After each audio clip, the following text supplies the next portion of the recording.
I have literally tried to make this video a ton of times, and every time I make it, I'm like, I don't like the filming, I don't like the weather. There's just something that I didn't like about it. So this is literally my third time coming to film this video, and I just really hope it turns out well, honestly, because I'm gonna be mad if it doesn't. Also, I have all the stuff in my hand. I got my tripod, water, my phone, car keys, and a shirt in case it gets windy, because Calgary is so unpredictable. So I'm ready for real.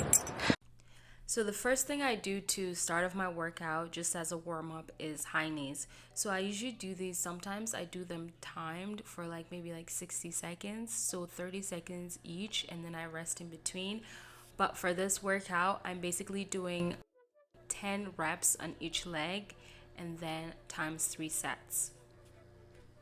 The next part of this workout is core work.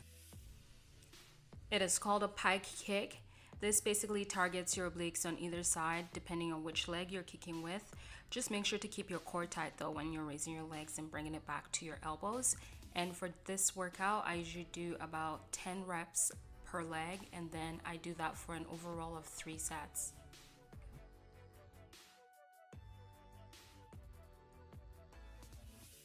And the next thing I do then is I run up and down these stairs for about 5 sets. So going up and down being 1 set, and I just do that 5 times. So for this particular workout that I'm actually making, I only did it once. And that's because I didn't want someone snatching my camera while I was up there resting or trying to get a breather. So I try not to rest too much though when I do these runs, just because I love to do these workouts back to back. And that way I'm not resting for 2 hours. Next thing I then do is doing squats on each of these staircases. So I counted them, and each one of them is actually 9. So I like to do about 18 reps times 5 sets, if that makes sense. You feel me? Are you still with me? Okay, good. So I'll do that, and I just go back to back to back, and I usually rest in between one complete set of it. And by that I mean once I do both stairs, I'll take maybe a 5 to 10 second rest, and then I just start all over again. And then I do that 5 times. Can I just say how much these actually hurt your hamstrings though? For real, this stuff hurts.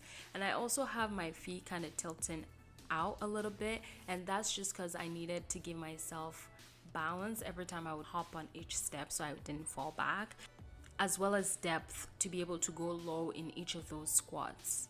So the next thing I'm doing is in and out squats. These ones are fun, but man, do they kick your ass.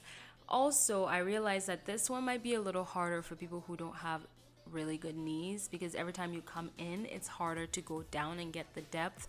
So if you can't go down, if you can't go low, go low, go low, go low. So if you can't go down, that's fine. Just do the best that you can. You're still gonna feel it burn anyway. Just like the other ones, these ones hurt your hamstring, and it just gets harder hopping every time, because you've already done this at this point you've probably done this 8-9 times, and you're just damn, I'm tired.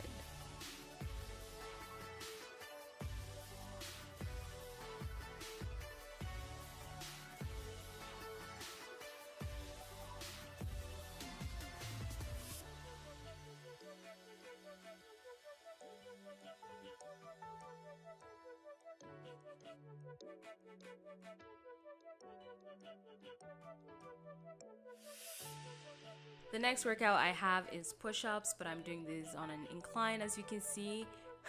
This was kicking my butt. I think just because I was so tired from hopping, just doing this extra stuff was just kind of man, do we really have to do this? But yes, you do. You have to do it, and you have to complete it. So I do these for about 10 reps, and then I do 3 sets as well. As you can see, I'm also struggling with this workout, so girl, you're not alone. So I do these, and for some reason the staircase was hot, so it was kind of hard balancing my head on there, because every time I put my head on there I'd be damn, this is hurting, and it's also hot. But you know what, at the end of the day you're gonna look hot, so who cares? As they say, no pain, no gain. Okay. I usually wrap up my workouts every single time.